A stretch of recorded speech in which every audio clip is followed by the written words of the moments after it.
We're back at Cabinland and jumping right back into work on what we were calling the tentacle cabin, but many of you said it looked like a woman's legs and her you-know-what, and now I can't unsee it, so thanks a lot for that, internet. The forecast is rain, rain, and more rain, but we live in a temperate rainforest, so you just gotta work through it or never get anything done. If you're new here, this is my wardrobe cabin. That's why I'm going outside to get dressed. Okay, let's get to it. Jacob's already out here chopping up a tree. Our forest is still maturing and all the alder trees are starting to get smothered out by the evergreens, so they fall often. Today we're starting off shingling. I'm gonna go get some more shingles. Okay.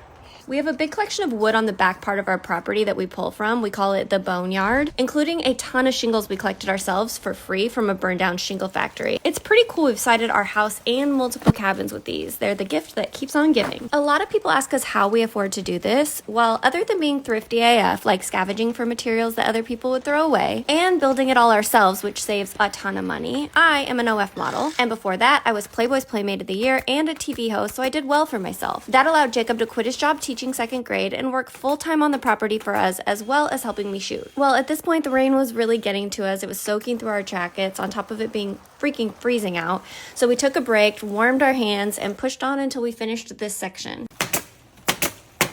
Shingling is actually really fun, even though it's tedious. I think I've gotten so much better at it. I like making it look as random and jagged as possible. So we finished that. Now it's time for a lunch break and to feed the pups. Would anybody here like some sup?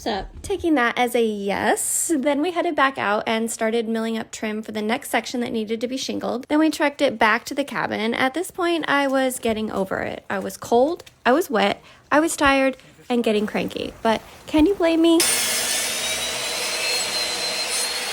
Once we got that trim up, we called it a day. It was getting late anyways. These two sections are what we trimmed out, getting us that much closer to being able to start shingling more tomorrow. I took the longest and hottest shower of my life. We made the quickest dinner we could put together, poured us a big old glass of wine, and called it a day. See y'all later.